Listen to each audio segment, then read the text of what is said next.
Hi friends, welcome back to my channel Easy Threads and Needle. இந்த வீடியோவில் ஒரு simple pattern blouse தான் பார்க்க போகிறோம். இது என் ஃப்ரெண்ட் வந்து ஸ்கூல் ஃப்ரெண்ட் வந்து ப்ளவுஸ் ஸ்டிச் பண்ணணும்னு கொரியர் சென்ட் பண்ணியிருந்தாங்க. இதுதான் ப்ளவுஸு. பாருங்கள், ஒரு சைடு வந்து கொஞ்சம் பெரிய பார்டரும் ஒரு சைடு ரொம்ப சின்ன பார்டரும் இருக்குது. லைனிங் எடுத்து வச்சுருக்கேன். இதுதான் சாரீ. இது வந்து பல்லு பார்ட்டு. சாரீ உள்ளே ஃபுல்லாக பார்த்திங்கன்னா இந்த கலரில் தான் இருக்குது. இதில் நம்ம ஒரு சிம்பிளான பேட்டர்ன் எனக்கு சென்ட் பண்ணிட்டாங்க, வாட்ஸ்அப்பில் சென்ட் பண்ணிட்டாங்க. அப்படி நம்ம ஸ்டிச் பண்ண போகிறோம். ஃபர்ஸ்ட் வந்து இதுக்கு வந்து கண்டிப்பாக பேப்பர் பேட்டர்ன் போட்டே ஆகணும். ஒரு சில பேர் வந்து இந்த பேப்பர் பேட்டர்ன்லாம் போடாமல் டேரெக்டாக கட் பண்ணுறாங்க. அப்படி கட் பண்ணிங்கன்னா என்ன இஷ்யூ ஆகும்னா அளவு வந்து கொஞ்சம் சின்னதாகிறதுக்கு நிறைய சான்ஸ் இருக்குது. ஏன்னா நம்ம தைக்கிறதுக்கு துணி எக்ஸ்ட்ரா தேவைப்படும் இல்லையா, அதனால் நான் பேப்பர் பேட்டர்ன் போட்டுக்கிறேன். ஹைட்டு பார்த்திங்கன்னா 15 எடுத்திருக்கேன். ப்ளவுஸில் பார்த்திங்கன்னா 14 இருக்குது. 1 இன்ச் வந்து சீம் அலவன்ஸ் கொடுத்து எடுத்துக்கிறேன். இந்த மாதிரி நம்ம ப்ளவுஸ் நல்லா நீட்டாக போட்டு எடுத்துக்கலாம். இப்படியே நம்ம ஷோல்டர் நெக்கு எல்லாம் ஃபுல்லாகவே வந்து மார்க் பண்ணிக்கலாம்.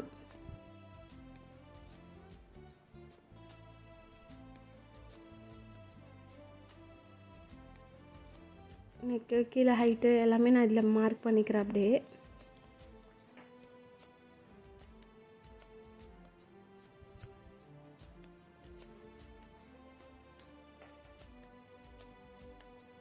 அளந்து பார்க்குறேன். ஒரு 9 இருக்குது. பட் அவங்க கொஞ்சம் பிரித்து விட்ருக்காங்க. ஒரு 9.5 கிட்ட வரும்.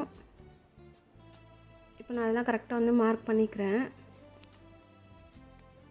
இப்போ இதனோட ஆமோட ஹைட்டை நம்ம மெஷர் பண்ணிக்கலாம். ஒரு 5.5 கிட்ட இருக்குது ஆமோட ஹைட்டு. அதை நான் இங்கே வந்து மார்க் பண்ணிவிட்டு ஒரு லைன் போட்டுக்கிறேன்.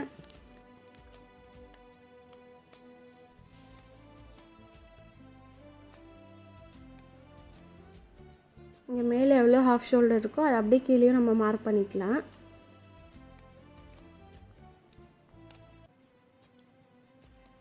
அவ்வளோதான், எல் மாதிரி போட்டாச்சு. இப்போ கர்வ் ஸ்கேல் கொடுத்து கர்வ் பண்ணிக்கலாம். இப்போ வந்து அளவு ப்ளவுஸ் எடுத்து நெக் வித்து எல்லாமே நான் கரெக்டாக இருக்கான்னு ஒரு வாட்டி செக் பண்ணிக்கிறேன். எனக்கு இப்படின்ட்டு பார்த்தா ஒரு 2.5 தெரியுது. பட் மேலே பார்க்கும்போது 3 இன்ச் மாதிரி இருக்குது. ஒரு வாட்டி நான் வச்சு பார்த்துக்கிறேன் கரெக்டாக இருக்கான்ட்டு. மற்றபடி எல்லாம் ஓகே தான். இப்போ வந்து ஆமோட ரவுண்ட் வந்து நான் செக் பண்ணிக்கிறேன். எனக்கு பார்த்திங்கன்னா ஒரு 8.5 கிட்ட வருது. அது இங்கேருந்து நான் வச்சு அளந்து பார்க்குறேன். எனக்கு ஓகே தான். ஏன்னா அவங்க பிரித்து விட்ருக்காங்க, கொஞ்சம் கிளாத் மடிஞ்சிருக்கு. இப்போ நம்ம இப்படி கொடுத்தா கரெக்டாக இருக்கும். இப்போ வந்து வேஸ்ட்டு அளந்து பார்க்குறேன். பேக் சைடில் மட்டும் ஒரு 16.5 இருக்குது. அதில் பாதி நான் இங்கே மெஷர் பண்ணிக்கிறேன். 8.25 இங்கே மார்க் பண்ணிக்கிறேன். அதுலேருந்து 1 இன்ச்சோட டாட்டுக்கு ஒரு 1.5 இன்ச் வந்து சீம் அலவன்ஸ் கொடுத்து நம்ம மார்க் பண்ணிக்கலாம். அவ்வளோதான். இதை அப்படியே கட் பண்ணிவிட்டு நீங்கள் என்ன பண்ணுங்கள், இதை வச்சு நீங்கள் ஃப்ரண்ட்டு அதுக்கப்புறம் ஸ்லீவ்ஸ்லாம் வச்சு கட் பண்ணிக்கிட்டு அதுக்கப்புறமா நம்ம இதை வந்து கட் பண்ண ப்ராசஸ் ஸ்டார்ட் பண்ணலாம். நான் அப்படி தான் பண்ணியிருந்தேன். இப்போ ஷோல்டர்லாம் மார்க் பண்ணிக்கிறேன்.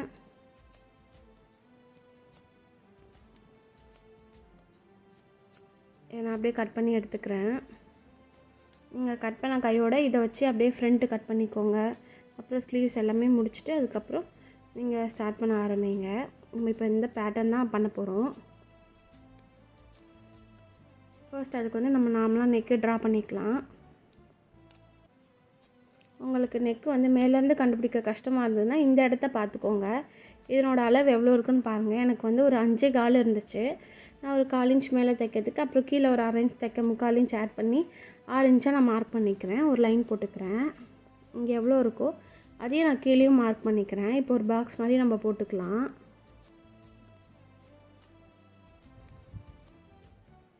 இப்போ வந்து அந்த நெக் பேட்டர்னில் இருக்க மாதிரி நம்ம ட்ரா பண்ணிக்கலாம். இங்கே ஷோல்டர் பார்த்திங்கன்னா ஒரு 3 இன்ச் இருக்குது. அதை அப்படியே சுற்றி நான் 3 இன்ச் ஃபஸ்ட்டு மார்க் பண்ணுறேன். ஜஸ்ட்டு நம்ம இதை வச்சு தான் பார்க்குறோம். இது சரியாக வந்துருச்சுன்னா நம்ம இதை படியே பண்ணுவோம், இல்லைனா கொஞ்சம் ஆல்ட்ரு பண்ணுற மாதிரி இருக்கும். பாருங்கள், இது மாதிரி நான் ஒரு 3 இன்ச்சுக்கு அந்த ஆமை சுற்றி நான் மார்க் பண்ணிக்கிறேன். ஆக்சுவலாக இந்த மாடலுக்கு இது செட் ஆகலை. நான் அதுக்கப்புறமா மறுபடியும் மாற்றிருந்தேன், உங்களுக்கு காட்டுறேன். உங்களுக்கு வீடியோக்கு தெரியறதுனால கொஞ்சம் நல்லா டார்க் பண்ணி காட்டுறேன்.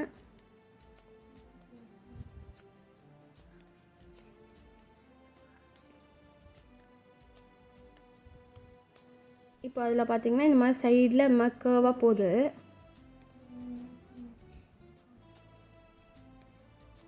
நீங்கள் ஒரு 1/2 இன்ச் மட்டும் மார்க் பண்ணிவிட்டு சும்மா ட்ரா பண்ணி பார்க்குறேன். எனக்கு அந்த ஷேப்பே வரலை, அதனால் நான் மறுபடியும் கொஞ்சம் ஆல்ட்ரு பண்ண வேண்டியிருந்துச்சு. இப்போ இங்கே என்ன இருக்கோ அதை விட ஒரு 1/2 இன்ச் எக்ஸ்டெண்ட் பண்ணி கீழே நான் மார்க் கொடுத்துடுறேன். இப்படி வச்சு பார்க்குறேன், எனக்கு அந்த நெக்கோட ஷேப்பே வரலை. அதுக்கப்புறம் கொஞ்சம் நான் அது மாதிரி கீழே ஆல்ட்ரு பண்ணியிருந்தேன்.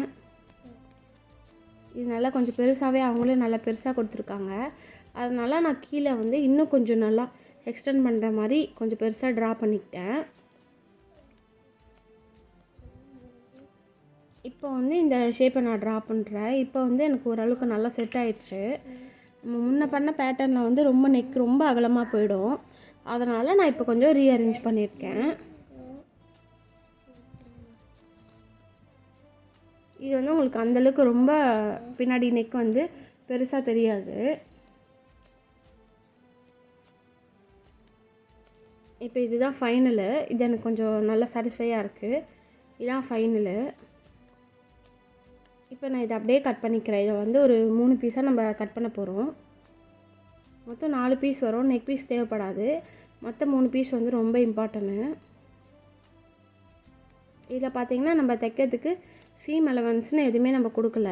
நம்ம இதை பேப்பர் பேட்டர்ன் கட் பண்ணும்போது அதில் தான் நம்ம லைனிங்கில் தான் கொடுக்க போகிறோம். அது கொஞ்சம் ஞாபகம் வச்சுக்கோங்க இந்த மாதிரிலாம் நீங்கள் பண்ணும்போது. இந்த பக்கம் பார்த்திங்கன்னா நம்ம 1/2 இன்ச் எக்ஸ்ட்ரா விடணும். இந்த பக்கம் வந்து ஒரு 1/4 இன்ச் விட்டால் போதும். ஏன்னா நம்ம பைப்பிங் தான் வைக்க போகிறோம். நான் 1/2 இன்ச்சுன்னு எழுதிட்டேன். நான் எங்களுக்கு லைனிங்கில் அதை மார்க் பண்ணும்போது காட்டுறேன் பாருங்கள். நான் லைனிங்கில் வந்து ஃப்ரண்ட்டும் ஸ்லீவ் எல்லாமே நான் கட் பண்ணி எடுத்துக்கிட்டேன். இப்போ பேலன்ஸ் இருக்க லைனிங்கில் நம்ம பேக் பார்ட் எல்லாமே நம்ம கட் பண்ண போகிறோம். ஃபர்ஸ்ட் நான் அதை அப்படியே அங்கங்கே ப்ளேஸ் பண்ணுறேன். இந்த மாதிரி நான் வச்சுட்டு ஃபஸ்ட்டு இது எவ்வளோ இருக்கோ எக்ஸாக்டாக அதை நான் மார்க் பண்ணிக்கிறேன். அது தள்ளி ஒரு 1/2 இன்ச் மட்டும் நான் மார்க் பண்ணுறேன். ஏன்னா அந்த இடத்துல வந்து நம்ம சைடு பீஸ் வச்சு மேலே வச்சு ஸ்டிச் பண்ண போகிறோம். அதனால் ஒரு 1/2 இன்ச் விட்டுக்கிறேன். அதே மாதிரி இங்கேயும் நான் மார்க் பண்ணிக்கிறேன். இங்கே மார்க் பண்ணிவிட்டு இதுக்கு வந்து ஒரு 1/4 இன்ச் நம்ம கொடுக்கணும். ஏன்னா இங்கே வந்து நம்ம பைப்பிங் வைக்க போகிறோம். அதனால் 1/4 இன்ச் கட்டாயம் கொடுத்துருங்க. அதே மாதிரி மேலேயும் வந்து 1/2 இன்ச் வைக்கணும். ஏன்னா மேலே இருக்க பீஸை கொண்டு வந்து நம்ம இந்த பீஸில் வச்சு ஜாயின் பண்ண போகிறோம். அதுக்கு நமக்கு துணி தேவையில்லை. அதனால் 1/2 இன்ச் அங்கே நம்ம சீம் அலவன்ஸ் கொடுக்கணும். இதில் ஒரு 1/4 இன்ச் கொடுத்துருக்கேன். உங்களுக்கு புரியும்னு நினைக்கிறத இது மாதிரி வச்சு நம்ம ஸ்டிச் பண்ண போகிறோம். இப்போ இந்த பீஸ் எடுத்துக்கலாம். இந்த பீஸ்க்கு நம்ம நெக்கில் வர இடத்துல மட்டும் ஒரு 1/4 இன்ச் மட்டும் கொடுக்கணும். ஏன்னா நம்ம பைப்பிங் வைக்க போகிறோம். அதனால் ஒரு 1/4 இன்ச் நான் கொடுத்து மார்க் பண்ணி போகிறேன். மற்றபடி சுற்றி இருக்கிறத அப்படியே நம்ம எக்ஸாக்டாக எடுத்து கட்டிங் பண்ணிக்கலாம். பாருங்கள், இங்கே நெக்கை சுற்றி ஒரு 1/4 இன்ச் மட்டும் நான் கொடுக்குறேன். நம்ம பைப்பிங் வச்சு ஸ்டிச் பண்ணுறதுக்காக.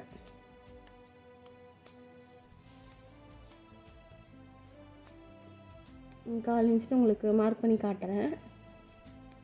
அவ்வளோதான். இதை நம்ம அப்படியே கட் பண்ணி எடுத்துக்கலாம். நம்ம எவ்வளோ கொடுத்துருக்கோமோ அதுபடியே நீங்கள் கட் பண்ணிக்கோங்க. பாருங்கள், இந்த மாதிரி 3 பீஸையும் தனித்தனியாக கட் பண்ணி கொண்டு வந்துட்டேன். இதில் எது வந்து உங்களுக்கு ஆர்ம் ஹோல் மேலே ஷோல்டர் சைடு வருமோ அதை நீங்கள் மார்க் பண்ணிக்கோங்க. நான் அதை வந்து அந்த ஏரோ போட்டிருக்கேன்.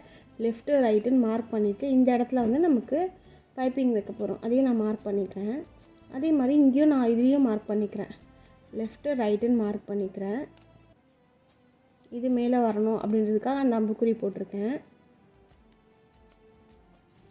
நீங்கள் இப்போ எதுவுமே மார்க் பண்ணாமல் ஸ்டிச் பண்ணிட்டீங்கன்னா ஒரே பக்கமாக வச்சு தச்சுக்கிறதுக்கு நிறைய சான்ஸ் இருக்குது. அதனால் இது மாதிரி மார்க் பண்ணிக்கோங்க. இப்போ நான் இந்த ப்ளவுஸில் வந்து இந்த சின்ன பார்டரை மட்டும் கட் பண்ணி எடுத்துக்கிறேன். ஏன்னா சின்ன பார்டரை வச்சு தான் நம்ம பேக் சைடு ஸ்டிச் பண்ண போகிறோம். அதனால் அதை மட்டும் கட் பண்ணி எடுத்துக்கலாம். இப்போ கட் பண்ணியாச்சு. ஸ்லீவ்ஸ்லாம் நான் கட் பண்ணி எடுத்துட்டேன். பெரிய பார்டருக்கு ஸ்லீவ்ஸ்லாம் கட் பண்ணி ரெடி பண்ணியாச்சு. ஃப்ரண்ட் இந்த சைடு போட்டுட்டேன். இந்த சைடு வந்து நம்ம பேக்குக்கு அப்படியே வச்சுக்கலாம் கிளாத்தை.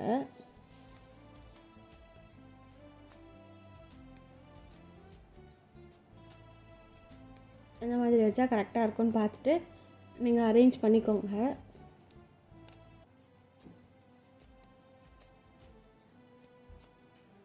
அந்த லைனிங்க்கு ஏற்ற மாதிரி நான் கிளாத்தை வந்து கட் பண்ணி எடுத்துக்கிறேன்.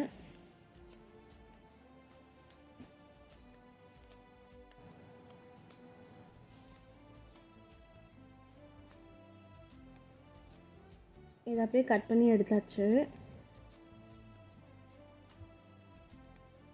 இதே மாதிரி நான் செப்பரேட்டாக கட் பண்ணி எடுத்திருக்கேன். சின்ன பார்டரையும் எடுத்திருக்கேன். இதில் பார்த்திங்கன்னா நான் பேக் பார்ட் மட்டும் ஸ்டிச் பண்ணுறது காட்டுறேன். இதுக்கு அடுத்த வீடியோவில் ஃப்ரண்ட்டு ஸ்லீவ்லாம் நான் உங்களுக்கு ஃபுல்லாக மற்ற ஃபினிஷ் பண்ணுறது எல்லாமே காட்டுறேன். ஏன்னா வீடியோ ரொம்ப லென்த்தாக போகுது, அதனால தான். சாரீ கிளாத்தை கொஞ்சமாக கட் பண்ணி அதில் வந்து நான் பைப்பிங் ரெடி பண்ணி எடுத்துக்கிட்டேன். ஆக்சுவலாக நான் இதுக்கு காப்பர் கலர் கிளாத் தான் தேடிட்டு இருந்தேன், எனக்கு கிடைக்கல. அப்புறம் எனக்கு இதே போட்டால் நம்ம இன்னும் நல்லா ப்ரைட்டாக இருக்கும் ப்ளவுஸு. அதனால் சாரியே கொஞ்சம் லைட்டாக கட் பண்ணிவிட்டு அதில் பைப்பிங் ரெடி பண்ணிக்கிட்டேன். இப்போ நம்ம எங்கே வந்து பைப்பிங்க்கே நம்ம மார்க் பண்ணியிருக்கோமோ அந்த இடத்துல வந்து பைப்பிங் வச்சு ஸ்டிச் பண்ணிக்கிறேன். இதில் உங்களுக்கு கன்ஃபியூஷன் வரும்னா உங்களுக்கு முன்னாடியே மார்க் பண்ண சொன்னது, அதெல்லாம் கம்பல்சரி பண்ணிக்கோங்க. இது மாதிரி 1/4 இன்ச்சுக்கு மட்டும்தான் வச்சு பைப்பிங் வச்சு ஸ்டிச் பண்ணுறேன். ஏன்னா நம்ம அவ்வளோ இடம் தான் கொடுத்துருக்கோம், அதுக்கேற்ற மாதிரி நீங்கள் மார்க் பண்ணி கட் பண்ணுங்கள்.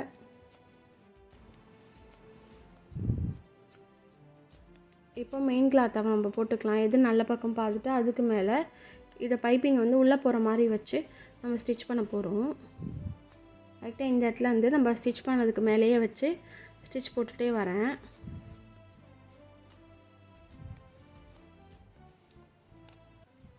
இது கொஞ்சம் கர்வாக இருக்கிறதுனால நான் ஒரு குட்டி குட்டி அர்க்காத் போட்டு இதை டர்ன் பண்ணி எடுத்துக்கிறேன்.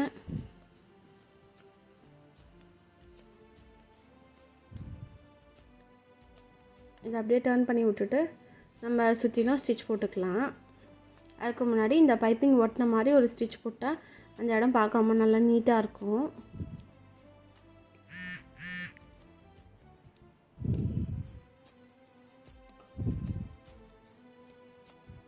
இப்போ சுற்றிலும் ஒரு 1/4 இன்ச் அளவில் நம்ம தையல் போட்டுக்கலாம். லைனிங்கையும் மெயின் கிளாத்தையும் அட்டாச் பண்ணி ஒரு ஸ்டிச் போட்டு எடுத்துக்கலாம்.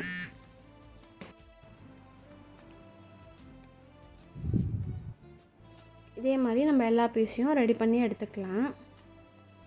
இப்போ எக்ஸ்ட்ரா உள்ள கிளாத்லாம் கட் பண்ணி நான் ரெடி பண்ணிக்கிறேன்.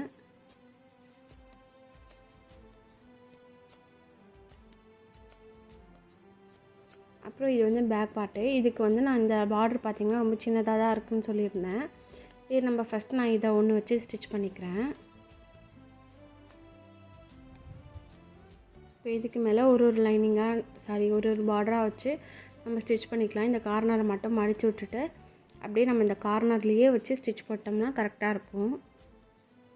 நீங்கள் இது மாதிரியும் பண்ணலாம், இல்லை நீங்கள் தனியாக பார்டர் அட்டாச் பண்ணிவிட்டு டைரெக்டாக அந்த மெயின் லைனிங்கில் வச்சு ஸ்டிச் பண்ணலாம். நான் இந்த மாதிரி தான் பண்ணுறேன். அப்போ கொஞ்சம் பார்க்க நல்லா ஒரு ஸ்டிஃப்னஸ், கிளாத் நல்லா நமக்கு திக்காக இருக்கும், ஸ்டிச் பண்ணதுக்கும் ஈஸியாக இருக்கும். இதே மாதிரி ஒரு பார்டராக நான் மேலே வச்சு அட்டாச் பண்ணிகிட்டே வரேன். அந்த பார்டரோட எண்டை மட்டும் நம்ம உள்ளே மடித்து ஸ்டிச் பண்ணிடணும், அவ்வளோதான். இதே ஒரு பெரிய பார்டராக இருந்தால் நமக்கு பிரச்சனை இல்லை. இதுவும் பார்க்க கொஞ்சம் ஒரு டிஃப்ரெண்ட்டாக இருந்துச்சு. நடுவில் நம்ம ஸ்டிச் பண்ணி அது ஒரு நியூ பேட்டர்ன் மாதிரி இருந்துச்சு. இப்படி வச்சு பார்க்குறேன். எனக்கு இன்னும் கொஞ்சம் துணி வைக்கணும். பேலன்ஸ் உள்ள பார்டரையும் இந்த இடத்துல நான் மடித்து வச்சு ஸ்டிச் பண்ண போகிறேன்.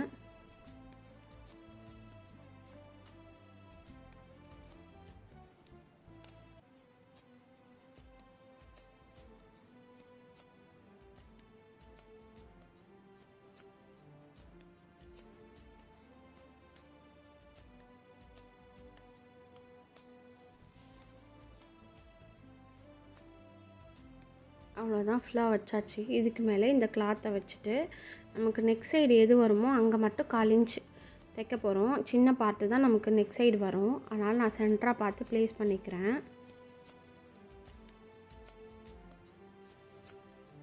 கரெக்டாக 1/4 இன்ச் அளவில் நான் தைக்கிறேன். அதுதான் நமக்கு நெக்கோட இடத்துல வரும்.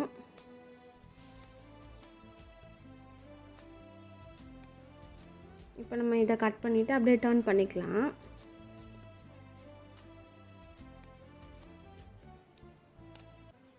இப்போ வந்து பைப்பிங் வைக்க நான் மறந்துட்டேன், அதனால் இப்போ தனியாக தான் நான் பைப்பிங் வைக்க போகிறேன்.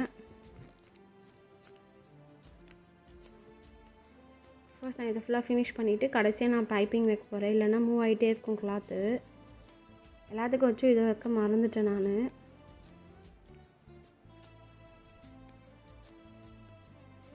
அப்படியே சுற்றிலும் அட்டாச் பண்ணிக்கிறேன்.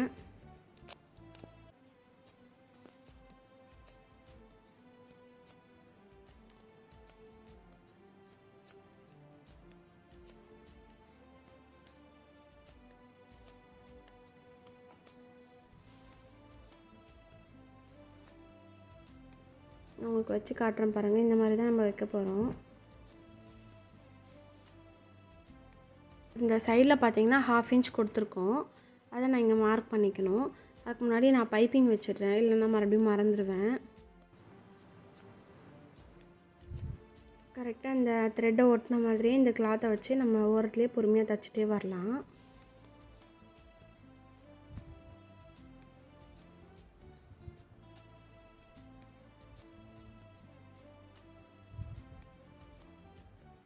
பாருங்கள், ஃபினிஷ் பண்ணியாச்சு. இப்போ கீழே இருக்க கிளாத்தை வந்து நம்ம அப்படியே மடித்து உள்ளே ஹெம் பண்ணாலும் ஓகே தான், தச்சு விட்டாலும் ஓகே தான். இப்போ எல்லா பீஸையும் வந்து ரெடி பண்ணிவிட்டு அயன் பண்ணி கொண்டு வந்துட்டேன். நல்லா நீட்டாக. அப்புறம் வந்து ஓவர்லாக்கும் பண்ணிட்டேன். எங்கெல்லாம் ஓவர்லாக் பண்ணணுமோ அங்கெல்லாம் மட்டும் ஓவர்லாக்கும் பண்ணி கொண்டு வந்துட்டேன். ஓவர்லாக் பண்ணலன்னா துணி வந்து பிரிஞ்சு வந்துகிட்டே இருக்கும். ஃப்ரண்ட்டும் இந்த மாதிரி தான் பைப்பிங் வச்சு நல்லா அயன் பண்ணி கொண்டு வந்துட்டேன். எல்லா பீஸுமே நமக்கு ரெடியாக இருக்குது. நம்ம இப்போ அப்படியே ஒன்று ஒன்றா ஜாயின் பண்ண வேண்டியது தான். இங்கே வந்து நம்ம 1/2 இன்ச் கொடுத்துருந்தோம் சீம் அலவன்ஸ், அதனால் அதை மார்க் பண்ணிக்கிறேன். ஆப்போசிட்லேயும் நான் மார்க் பண்ணிக்கிறேன்.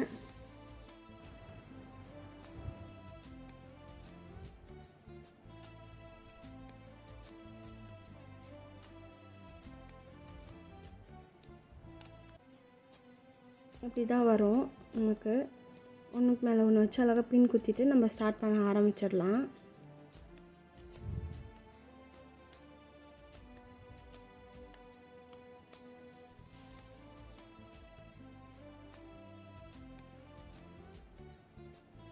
½ இன்ச் மட்டும் வர மாதிரி பாருங்கள், இல்லைனா ரொம்ப பெருசாக போயிடும். இப்போ இந்த பீஸை இந்த மாதிரி வச்சு நம்ம ஸ்டிச் பண்ணுவோம்.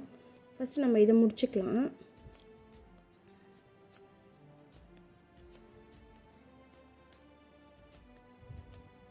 ஜஸ்ட் உங்களுக்கு வச்சு காட்டுறேன். இப்போ இந்த இடமும் மட்டும் ஸ்டிச் வந்து நல்லா ஸ்ட்ராங்காக போட்டுக்கோங்க. மெயினாக ஸ்டார்ட் பண்ணும் போதும் முடிக்கும் போதும் நல்லா 2-3 வாட்டி ரஃப் அடித்து ஸ்டார்ட் பண்ணுங்கள். இதே மாதிரி இந்த பக்கமும் நான் ஸ்டார்ட் பண்ணிக்கிறேன்.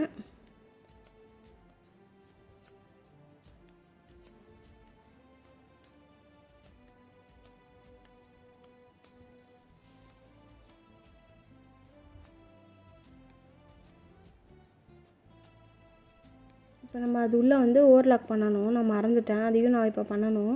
ஸ்டிச் பண்ணும்போது பண்ணிடுவேன். இப்போ இதுக்கு மேலே இந்த கிளாத்தை வச்சு நம்ம எப்படி வைக்கணுமோ கரெக்டாக வச்சு பின் குத்திக்கலாம். 1/2 இன்ச் வந்து சீம் அலவன்ஸ் கொடுத்துருந்தேன்.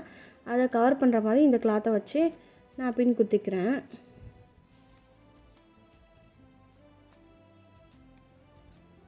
இந்த ப்ளவுஸ் ரொம்ப நல்லா நீட்டாக வந்துருந்துச்சு. என் ஃப்ரெண்டுக்கும் கொரியர் பண்ணி விட்டுட்டேன். இப்போ நம்ம ஸ்டிச் பண்ணுறதுக்கு முன்னாடி இந்த அளவெல்லாம் கரெக்டாக இருக்கான்னு ஒன்ஸ் நம்ம செக் பண்ணிக்கலாம். வச்சு பார்க்குறேன். ஒன்று கொஞ்சம் மேலே தூக்குன மாதிரி இருக்குது, ஒன்று இந்த சைடில் இந்த ஷோல்டர் பக்கம் ஒன்று கொஞ்சம் குறைவாக இருந்த மாதிரி இருந்துச்சு. நம்ம நெக் வித்தெல்லாம் நம்ம எவ்வளோ கொடுத்துருக்கோமோ எல்லாத்தையும் செக் பண்ணி பார்க்கலாம். மற்றபடி எல்லாமே ஓகே தான். இங்கே மட்டும் லைட்டாக அட்ஜஸ்ட்மெண்ட் பண்ண வேண்டியிருக்கு. அதை மட்டும் நான் அட்ஜஸ்ட்மெண்ட் பண்ணிக்கிறேன்.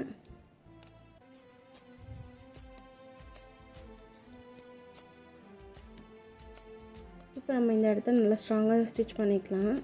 இந்த இடத்துல ஸ்டிச் வந்து நல்லா ஸ்ட்ராங்காக போட்டுக்கோங்க.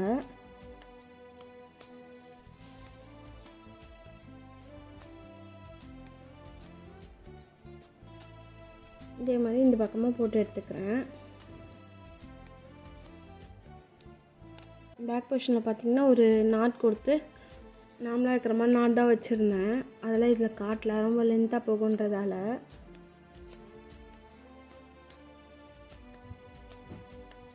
அவ்வளோதான். இப்போ வந்து நம்ம டாட் பிடிச்சிக்கலாம்.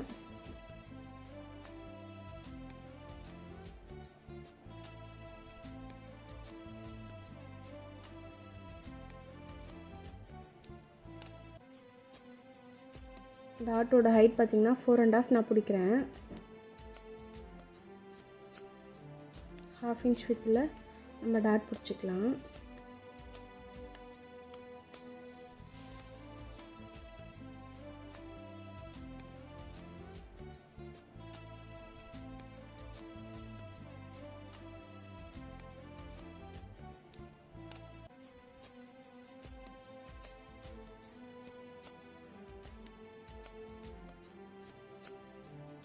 அவ்வளோதான், டாட் பிடிச்சாச்சு. இதுக்கு கீழே வந்து ஒரு கிளாத் கொடுத்து நம்ம திருப்ப போகிறோம்.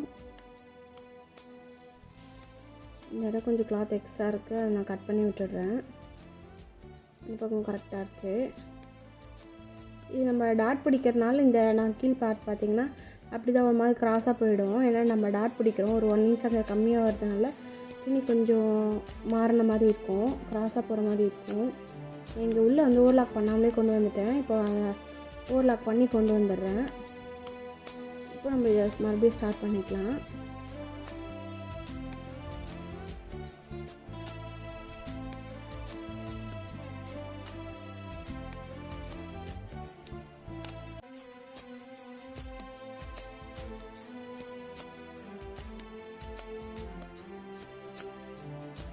இப்போ இதை அப்படியே மடித்து நம்ம தைக்க போகிறோம். அதுக்கு முன்னாடி பேக் சைடு உங்களோட அளவெல்லாம் கரெக்டாக இருக்கா நான் செக் பண்ணிக்கிறேன்.